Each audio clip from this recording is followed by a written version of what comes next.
What's good, Fort Worth fam? It's BigBossFabo, FortWorthFabian, back with a video for the channel, man. I'm back doing a reaction video to explore with us the Ewu crew reactions, man. We're doing what a 15-year-old future serial killer looks like. He was the easiest out of anybody because he would have followed me because we're such good friends, and I quote, man, so savage 14-year-old is what it seems like to me. I just did a prior reaction to a Ewu crew documentary. Go check that one out on my recent uploads. That video is actually titled The Most Sickening Interrogation You'll Ever See. Funny enough, man, I had the whole webcam on the wrong side. It felt like I should have had switched it over, but you know, here we are again with another upload. So regardless, man, we're gonna keep going. You know, keep going in, basically keep staying consistent for the channel, man. Peace, love, prosperity, everybody rocking with the channel, man. With that being said, put recommendations down below. We got a few of these crime documentaries that I'm continuously trying to upload. Honestly, I'm trying to break into that hemisphere, y'all. I'm trying to get more into crime, more so reactions along those lines. So yeah, let's go ahead and hop into the reaction, man. What a 14-year-old future serial killer looked like.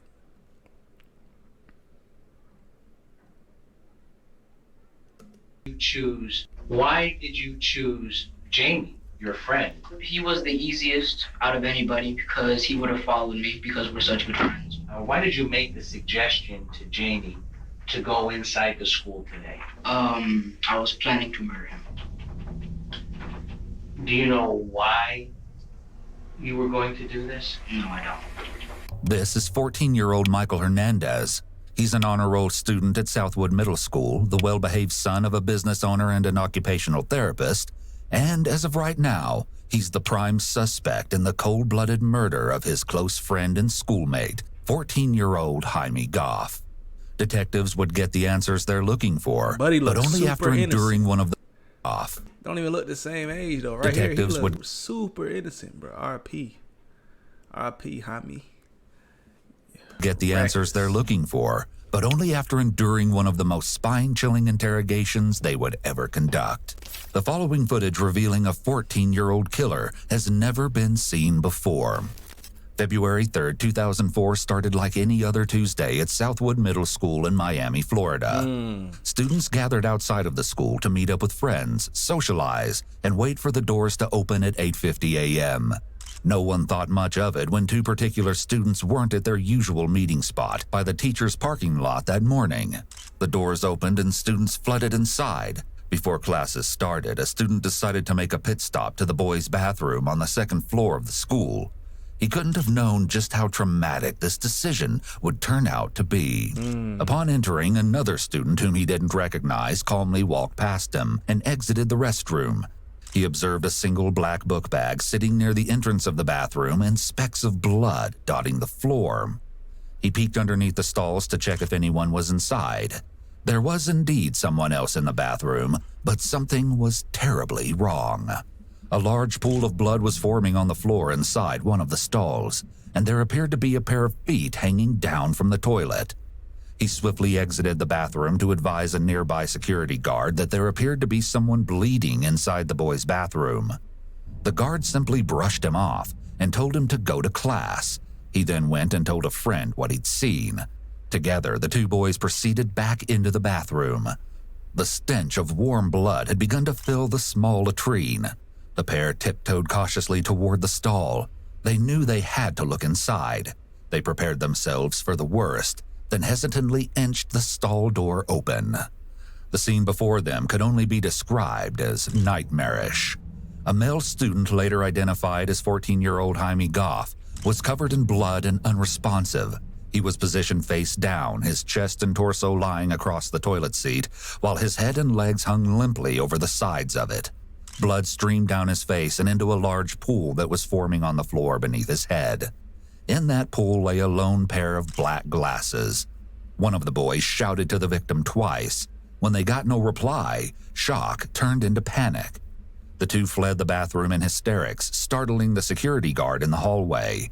This time, alarmed by the students' clear distress, the guard rushed into the boys' bathroom. Upon witnessing the grotesque scene, he immediately radioed the Miami-Dade Police Department. The guard then left the bathroom to retrieve the assistant principal. Upon returning, the guard discovered that, in the few minutes he'd been absent from the bathroom, Someone had come in and removed the victim's body from the toilet.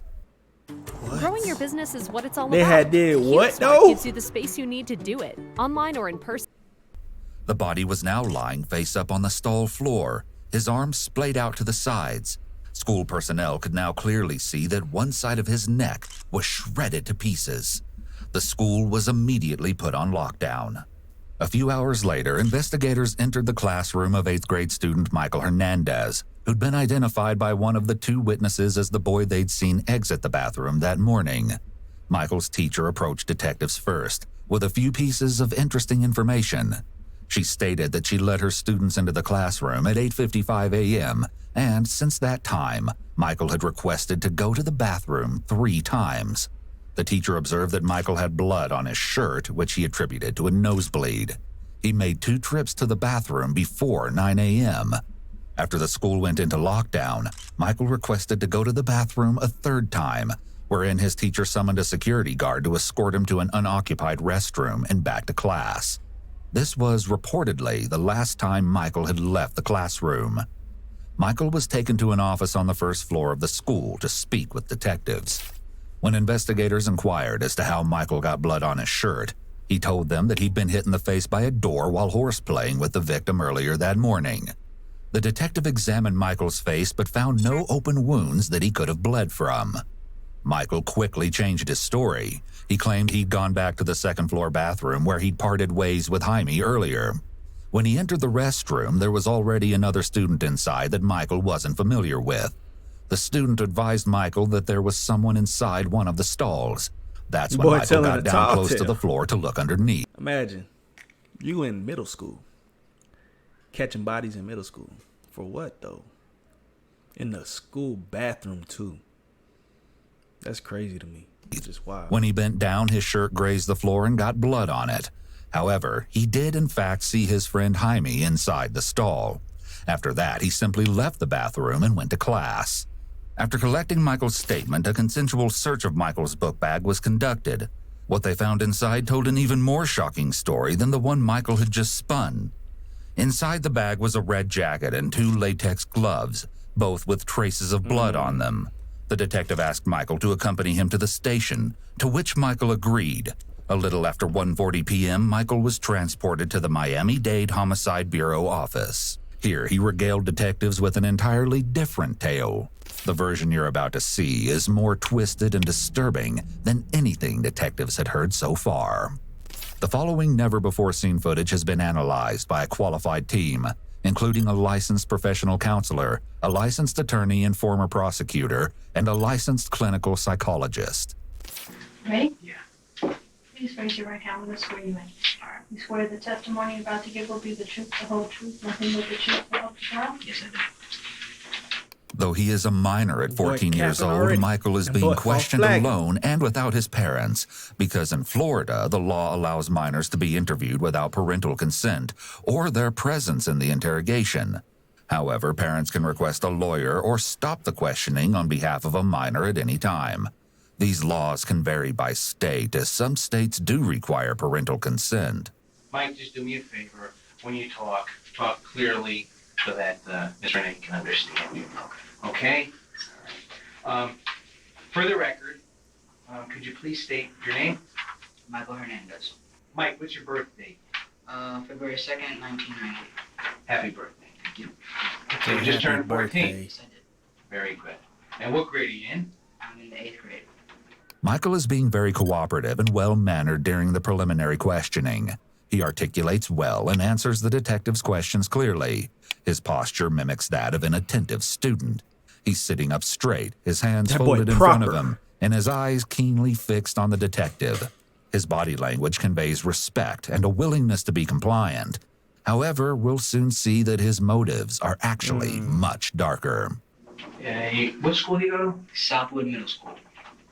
And are you in any special classes or anything? Any honors classes? I'm in gifted. Gifted. All my classes are gifted except for my electives. Very good. Gifted. What does that mean, bro? Are you smart or not? You can read and write the English language, correct? Yes, I can. And what are your grades in school, Mike? A's and B's. Michael appears proud to talk about his exceptional performance in school. Being a gifted student seems to be a big part of Michael's identity. Do you know an individual by the name of Jaime or Jamie Goff? Yes, I do. The J in Jaime here is pronounced with an H sound, like it would be pronounced in Spanish. But Michael and the detective pronounce Jaime with the J sound. At the mention of the victim's name, Michael's cool demeanor slips very subtly. But he got scared.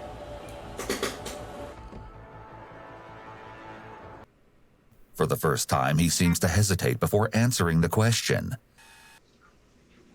Yes, I do. His hands make a slight movement, as if he's trying to talk with them, but doesn't exactly know how. And how do you know Jamie? We've been friends since the 7th grade. And for the record, Jamie is the victim in this case. How old is Jamie? 14. And you're 14 also. Yes. How much older is he than you? I'd say about 4 months. Let's see. 4 months. Almost 4. Give or take a few days. Okay. All right. Normally, detectives ask a suspect very open-ended questions like, "Tell me what you did this day." But here, the detective is using a lot of leading questions, which may be due to Michael's very young age. And what time did you get to school? 8:25 or a little after. That boy spot on. He said 8:25 And on when the you dot. arrived at school, Damn. where did you go to? I went to the fence on the outside of the parking lot, north of the parking lot. And why is that? That's just where me and some other people would just hang out. And this would be before class? Yes, before class. And who were the people that you would hang out with in the morning? Most of the time it'd be with Jamie Goff, Andre Martin, and myself. And sometimes there were some other people, but they didn't hang out with us. They just were there. Okay. Today, who did you meet at the fence? I met Jamie Goff. And how did Jamie seem this morning? He seemed like he normal haul, like he does every morning. Did you make any suggestions to Jamie that you and him go into the school early this morning? Yes, I did. And that boy, about what time was that you suggested that both of you go inside? A little after 8:30, maybe like 8:31 or 35, between those times. What time does school open and are students allowed inside the school? 8:50. Did Jamie agree to your suggestion to go inside when you made that to him? We had to make a deal first because he didn't want to get in trouble because we've gotten in trouble on previous times when we've attempted to go up there. And why do you get in trouble for attempting to go inside the school? Because it's too early and we shouldn't be walking around upstairs. And I see. Why did you make the suggestion to Jamie to go inside the school today? I was planning to murder him. Michael answers this question as matter-of-factly as he's answered all the other questions so far. There's not a single hint of empathy or remorse to be found. He seems undeterred, even by the fact that he's admitting to first-degree murder and exposing himself to the highest level of criminal penalty there is. Michael likely isn't aware of this, but under Florida state law, 14 and 15-year-olds can be tried as adults for certain felonies. They can also be subjected to the exact same penalties that an adult can receive, with the exception of the death penalty. Since Michael has already confessed to the first-degree murder of his friend, all that's left is to see if the court will possibly take pity on him. Do you know why you were going to do this? No, I don't. Now, what was your plan? How were you going to accomplish this? I was going to get him into the stall, the last stall, because it's the biggest, so I'd have more room. Now, this is in a restroom? This is the restroom. On which floor? 2nd floor. Okay, and it's the male restroom? Yes, it is. Where is it near? It is near the media center and the gifted U.S. history class. Okay. And once you brought or got Jamie in there, how were you going to bring him or lure him into the restroom? We usually go to the restroom after we get upstairs so we don't get caught by security. Okay. And so I knew that was gonna work. I got him into the stall by saying, look, I have something to show you. So I got him into the stall and I told him to turn around because I wanted it to be a surprise. Before that, I put on the gloves. He saw me put on the gloves and I said, Slow oh, down, please. Oh, you're going too fast. and I said, I like them. Said he's because they're going too fast. Buddy getting excited telling stories. He's like, yeah. Buddy getting all giddy, man. Slow down, my boy. We need all the details. stall by saying, look, I have something to show you. So I got him into the stall and I told him to turn around because I wanted it to be a surprise. Before that, I put on the gloves. He saw me put on the gloves and I said, oh, I Slow like down, them. please. Oh, you're going too fast. And I said, I like them because they're comfortable. It's possible that Michael's cadence has increased here due to his excitement to talk about the crime for the first time. Retelling a story can be a way for someone to relive an experience, and it often brings back feelings associated with the Blast from original the past. event.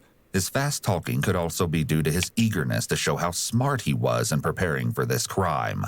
He may be seeking admiration from the detective for how well he planned his attack.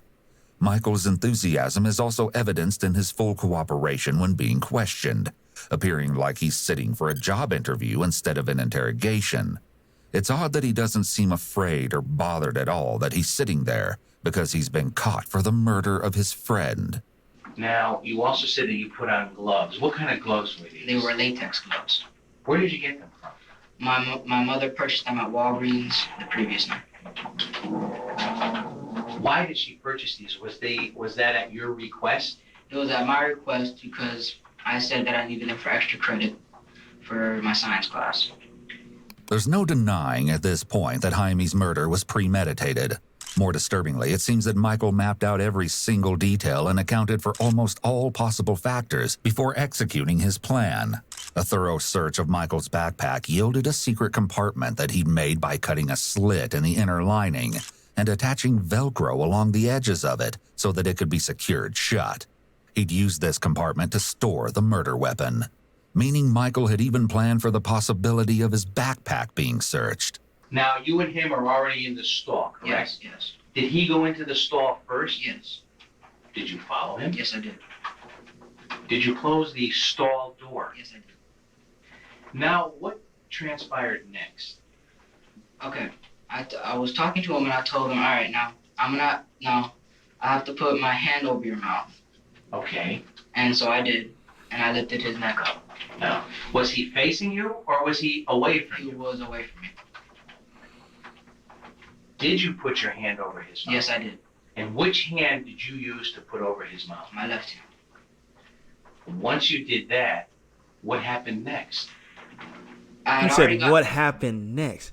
Why he talking to him like he just like, I don't know, like this preschool. Well, then what did you do?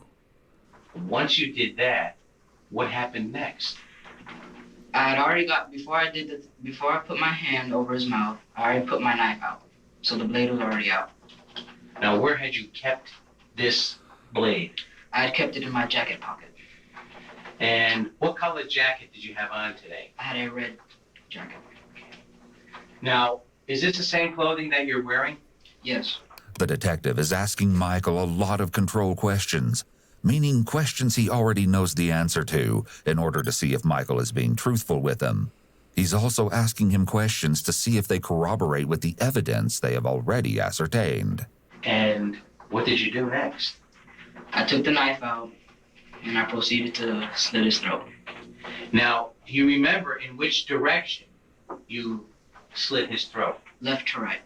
Michael is able to recall the details of the murder extremely well, even noting the direction in which he slit his friend's throat. This is significant because it indicates that Michael didn't dissociate at all during the act. Some offenders black out while committing a particularly heinous crime due to the extreme stress of the situation. Michael, however, was keenly aware of exactly what he was doing, from beginning to end. This idea is especially haunting when you learn exactly what Michael did to his young schoolmate. Complexity Born is killer. everywhere. Buddy is savage. Instead of avoiding He was ready. An autopsy of the victim's body concluded that, in addition to his throat being slit, Jaime had been stabbed in the neck over 40 times. Gee. It's gut-wrenching to think that Michael, a 14-year-old child, was in complete control the entire time, savoring every single jab, slice, and cut. Did Jamie say or do anything? Did he put up a struggle? Yes, he did. He turned around after I did that. He asked me not to kill him. So I told him, okay, I'm not going to if you cooperate. Okay. Which was a lie. Right. And so I realized that the stall door was open, so I locked it. Yes. And then I turned him around again and proceeded to stab him. And where did you stab him, Mike? I'm not positively sure, but I'm guessing around the jugular vein right around here. That's Okay. what I was aiming for. Did you stab him anywhere else on his body? Just basically the back of the neck, all through the neck. Okay. And once in the temple, and I think I sliced him here. And that would be on the left side of his face? The left side of the face. Michael is speaking very matter-of-fact and openly. He's likely excited to show the detective how clever he was. This may have overshadowed any thoughts of self-preservation, as he readily admitted to killing Jaime. But he think he's smart. He may be either unaware of or unconcerned about the legal consequences for his actions. In addition, his young age may have played a role in his readiness to confess. The prefrontal cortex does not fully develop until around the age of 25. Michael may still be feeling amped up and powerful after the murder, and is acting on that emotion which may make him want to brag about what he did, rather than consider the fallout for his confession. Now, after you did that, what happened? I left, I took my gloves off, and I flushed them down the toilet. Okay. Okay. I left, and I went to go clean myself off. People were coming in, and so I left that bathroom and went to the other one downstairs. Okay, let me stop you here. After you stabbed him, did Jamie fall to the commode or to the toilet? No, he did not. He was already positioned where he was found. I put his head under there to stop him from gasping for air. Okay. So it would close it up. And Oh, I see. Okay, stop. now. I'm sorry? So he would stop making noise. Okay. Now, how did you know he was dead? I made sure by taking my knife, the point of my knife, and poking him in the face. All And I right. checked his eyes also, and they were motionless. Okay. Now, when he fell, was he on his front, or was he on his side, or on his back? Do you remember? He was on his front, Okay. faced at a kind of diagonal thing. Yes. There was blood coming from his mouth Mm-hmm. to the right of the toilet. And I guess there might have been blood in the toilet. And there was Okay. blood on the walls. All right. What did you do with the knife and the jacket? I put the knife was broken because of the stab wounds, and I couldn't close it back. So I closed it as much as I could, and I put it in my jacket pocket. Okay. I proceeded to go to the sink, and I wiped some of the blood off the jacket. That's like a lot of stories of stabbings. A lot of similarities are the knife is damaged, or the one wielding the knife's hand is damaged after stabbing. Stabbing is a vicious way to try to kill somebody, but at the same time, the knife wielder ends up with a lot of wounds because it's just so vicious and so violent that in that heat of the moment, a lot of times the knife shifts in hand and it ends up, actually stabbing the person holding the knife. The butt of it may pop up. All different types of things end up happening. Sometimes the blade will snap or break. A lot of different things happen, bro. So a lot of similarities in these stories of knife wielding murderers is the fact that the knife itself damaged the murderer itself in such a detrimental way. Sometimes like their hand, that's why you can always point out the victim sometimes, because their hand has a lot of wounds on it. I took the jacket off. No, I did not. Oh. When Slow Michael is down, my told to boy. slow down here, he seems to be getting carried away as he's telling a story. Overall, both his affect and tone appear markedly blunted throughout. While his speech speeds up either from anxiety or excitement, there's no major change as he talks about going to get the gloves versus viciously stabbing his friend, or even realizing he's dead. It was at my request because I said that I needed them for extra credit for my science class. I took the knife out and I proceeded to slit his throat. I did not take the jacket off at that point. I just wet it to get the blood off. Okay. I proceeded to go downstairs to the other bathroom on the first floor. I then wiped myself off with all the stuff off my face and the stuff off my jacket. Then I took the jacket off and put it in my book. Now, you said that you had flushed some gloves Yes. down the toilet. There were two. I flushed 2 gloves. 2 gloves. How many pair of gloves did you have? I had 2 pair, 4 gloves in all. Where did you keep the other pair of gloves? In the jacket pocket where I kept the knife. All right. Now, before you gloved up this morning in the bathroom, did you remove any of your jewelry? I removed my rings because they would have cut through the latex glove. Okay. Did anything unusual, or did you notice anything unusual when you put your hand in your jacket pocket after the incident? Yes, one of my rings was missing.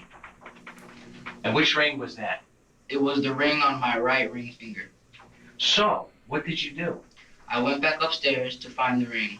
There was a witness there saying that someone was in that stall. The way Michael refers to a witness is an indication that he may have strategically and specifically planned the entire murder, considering the possibility of witnesses being present or interfering in some way.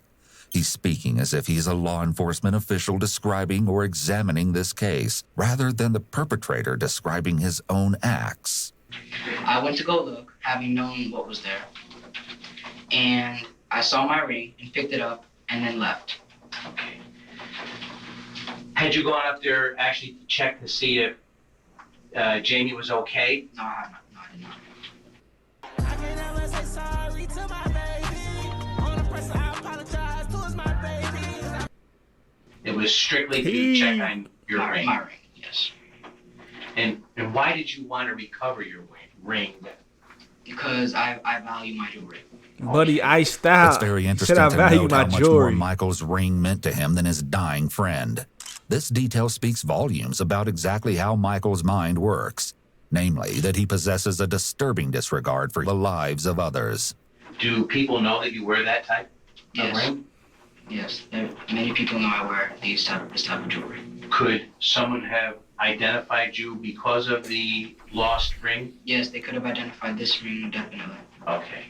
When you went back upstairs to go back or into the bathroom to look for your ring, Yes.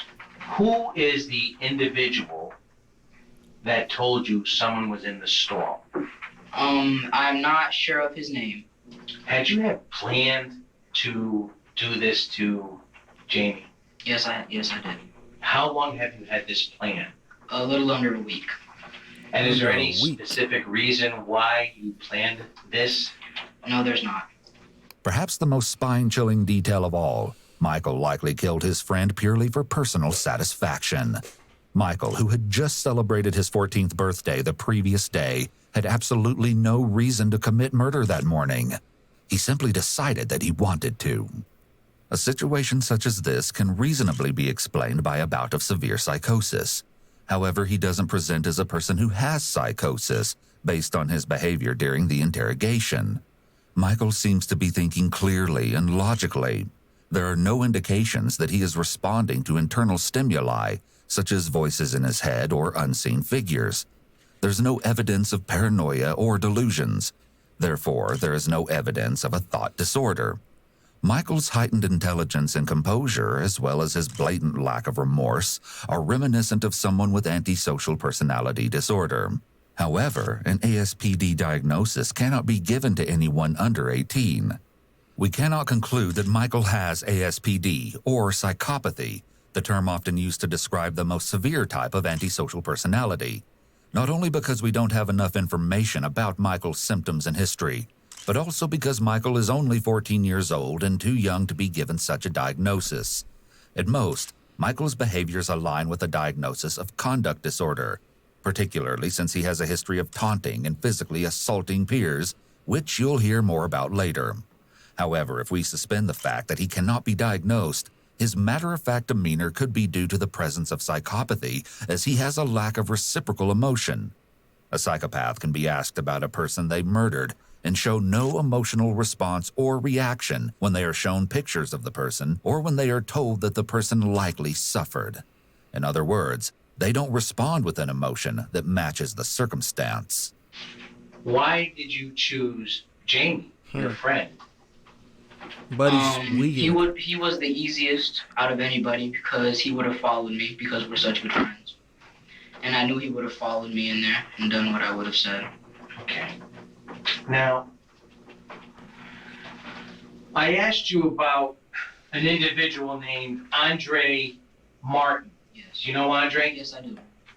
How old is Andre? He is 13. What grade is Andre in? He's in 8th grade. Is he a friend of yours? Yes, he is. Is he in any of your classes? No, he's not. How long have you known Andre? I have known him since about the 4th or 5th grade. And I know you told me earlier that usually you and Andre and Jamie hang out. Yes, At at the north part of the parking lot.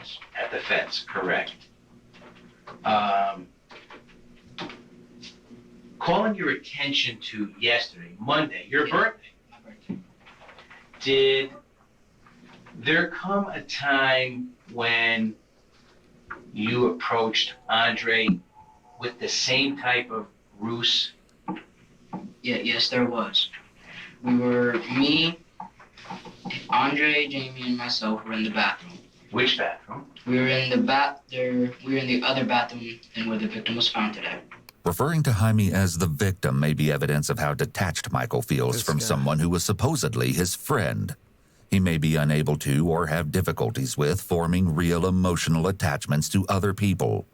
This phrasing could be another indication of psychopathy, as it shows Michael has a lack of prosocial emotions. Empathy and emotional attachment are considered prosocial emotions, which are things psychopaths struggle with feeling. This is why they often present as emotionally detached, distant, and indifferent, because they're apathetic to society and to people and situations in general.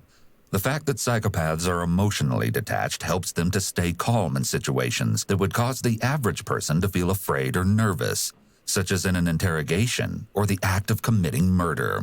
What were your intentions yesterday? My intentions yesterday were to kill Andre. The same way that I killed Jamie today, except for the fact that I was going to stab him in the back and stab here, and that would have been it. Wherever today takes you, whatever Hey, watch your tomorrow friends, demands man. of you, Watch who you hang with. Little do you know, some of them want to kill you. He had 2 friends. Wanted to kill both of them. Who was this you were going to do it to? I was going to do this to Andre. Michael seems almost enthusiastic about the opportunity to disclose every meticulously planned detail of how he was going to kill both of his friends. The animated way in which he illustrates his master plan to the detective indicates that he's relishing the opportunity to divulge his wicked scheme, and even enjoying the attention he's receiving. Whatever his motivation, Michael seems extremely invested in this experience of being involved in a real criminal proceeding. These are several more signs of possible antisocial personality disorder. From a legal perspective, his intention to cruelly execute multiple people could be used as evidence that Michael is essentially a serial killer in the making. The prosecution could argue that a life sentence is necessary in order to protect potential victims of a future serial killer. Earlier you told me that you had a belt and you were going to strangle someone. Yes, I was going to strangle him first, and then after he was dead, I was going to make sure by stabbing him. Okay, and this was Andre. This was Andre. Now, did you lure him into the bathroom yesterday? Into the bathroom, yes, not the stall. Okay. And how did you accomplish that? The bathroom? Yes. We were late to class. I told them both that we were going to be late to class. And so we snuck upstairs after the late bell had rung. We got to the bathroom, and I was trying to convince Andre to go into the stall. Okay. And how were you going to do that? I told him that I had something to show him. Okay. Yes. And what was his response to that? His response, he didn't want to do it, so he said no. He's like, why can't Jamie go first? My response then was that he's going to go next. Okay. Now, did Jamie agree? Did Jamie say, I'll come in, I'll look? Yes, he did. Okay. And what did you say at that point? I said no, he's going to go first. Okay. And any particular reason why? I wanted to get Andre killed first before Okay. I got Jamie. All right. Now, when that did not happen yesterday, what did you end up telling Andre and Jamie? Michael is taking up a lot of space on the table with his arms and hands. This could be indicative of confidence and feeling in control of the conversation, or at the very least, feeling at an equal level as Buddy the feels detective. tough. I said, all right, are you gonna guys cooperate tomorrow? They're like, yeah, okay, we'll cooperate tomorrow. All right. Michael's word choice here says a lot about his relationship with his friends at school.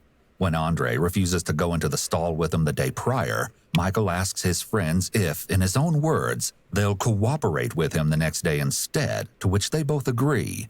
The way he speaks to his friends indicates that Michael was likely the authority figure in his friend group, and that his friends regularly felt like they had to obey him. That might explain why he thought he could easily lure them both to a horrific fate. Sadly, Michael was right about Jaime, but clearly underestimated Andre. Today, before this happened to Jamie, what were your intentions going to be if Andre should have shown up? I would have talked him into coming to the bathroom with me, coming into the stall. Then I would have proceeded to slit his throat and stab him continuously until he died in the neck area. Yes. And then I would have left him there. Yes. And gone back downstairs Yes. and talked Jamie into coming upstairs.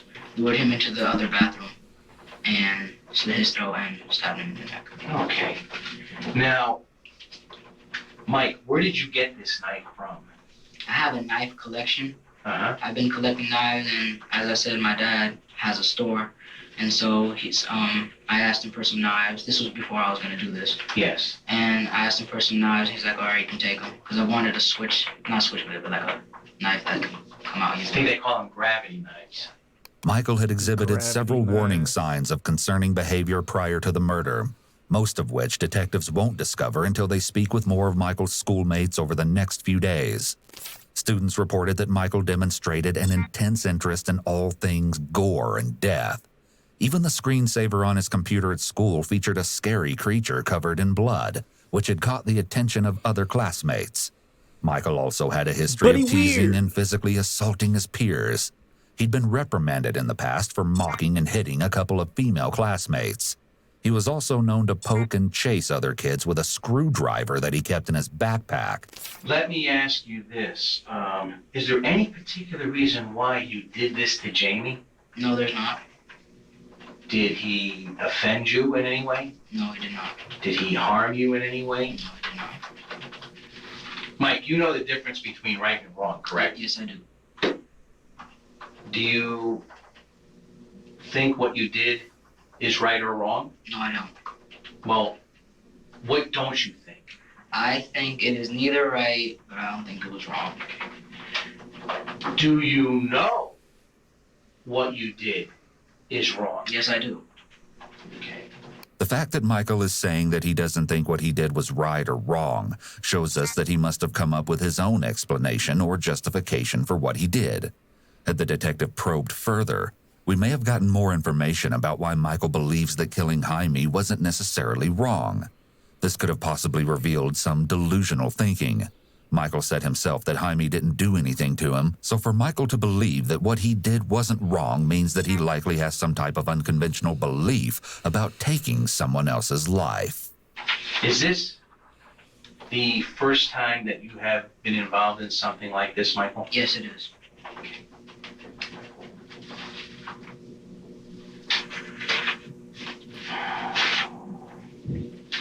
Are you sorry that this happened today? No, I'm not. No, I'm not. And This guy. this was an unprovoked attack on Jamie? Yes, it was.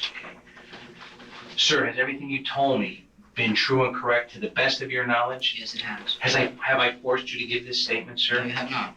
Have I treated you gentlemanly? He said gentleman. Thank you, sir. I have no further This questions. Okay. Following his interrogation, Michael was transported to the Juvenile Assessment Center. Michael stood trial 4 years later, pleading not guilty by reason of insanity. At his trial, a particularly startling piece of evidence was brought forth, a notebook of Michael's that contained information about famous serial killers, a list of people he planned to kill, including his older sister, and a mission statement that declared his need to cleanse the planet by murdering people.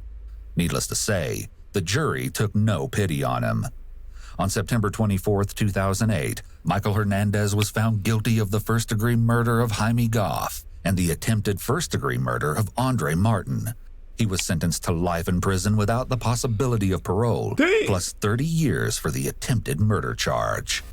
8 years later, in an unforeseen turn of events, a Supreme Court ruling made it unlawful to automatically sentence a minor to life in prison without the possibility of parole. Michael appealed and was retried in 2016. He was again sentenced to life in prison and returned to the Columbia Correctional Institute to serve the remainder of his sentence. However, Michael wouldn't remain in prison very long. On April 29, 2021, Michael suddenly collapsed and shortly thereafter was pronounced dead. His cause of death was noted as cardiac dysrhythmia, or an irregular heartbeat in connection with morbid obesity.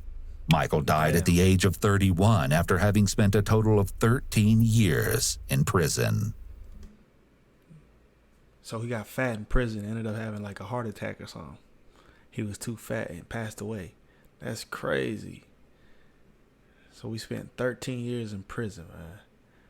Wild. But he had no remorse for killing his friend. Just a killer. Just a killer. Buddy was just straight savage, man. That is Explore With Us reaction, man. Let me know y'all's thoughts on this one in the comment section below. Like, comment, subscribe, hit the notification bell. Follow me on Instagram, Twitter, FortWorthFabian. It's the road to 1 million, man. Peace, love, prosperity. You have additional recommendations, put them down in the comment section below. We'll catch you guys in the next video. We out.